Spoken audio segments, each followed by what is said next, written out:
now that I know a little bit more about Blood on the Dance Floor's early days, it's kind of interesting to kind of talk about like Garrett Ecstasy and stuff, just because he was around in those very early days and he just never manifested into much. It's really too bad, just because I would almost have kind of wondered what would have happened also in terms of that. I mean, from what you said, him getting like a bar and kind of being more low key and stuff. I don't know how much he toured with Blood on the Dance Floor. I don't know if he went, like, I know that Blood on the Dance Floor was from Florida. I don't know how much of the tour he actually went on with them, if he went across the United States and if he, toured to like Canada and Mexico and some of those type places. But I just kind of wonder, like, as far as like what could have happened, because really, I mean, some musicians, they stick around for a little bit, but then a lot of times they just phase out entirely, and that's kind of what I thought might have happened with like Javon. But he actually became kind of like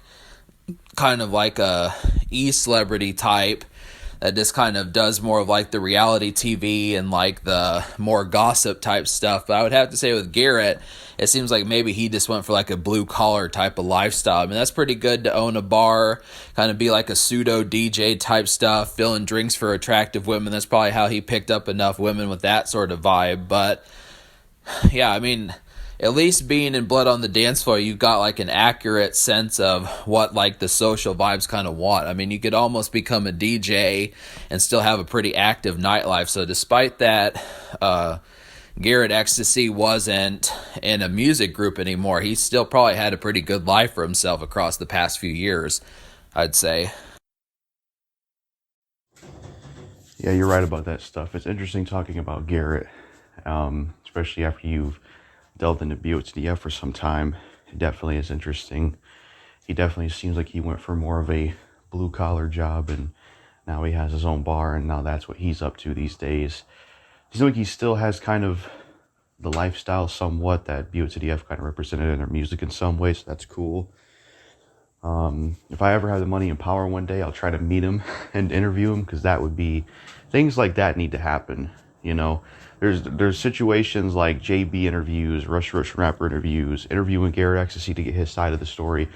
Things like these have just never happened, and they definitely should one day, because nobody's ever interviewed Garrett to see what he's up to these days, and that's definitely something I'd like to do, since nobody's going to do it.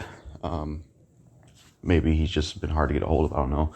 But yeah, it is interesting to see where he went. It's good he has a good life still, though. He did do some music on his own, but not for long. The group was called Boy Talks Trash. That was for a little bit, and then that was it. But yeah, Jay seems to go more the e-celebrity route, reality show gossip and that kind of thing, like you said. Sort of what Benzino did after The Source. But yeah, it definitely is a good mixture to BOTDF's music and how they go about it, being a DJ and having the nightlife and things like that. So I see what you're saying.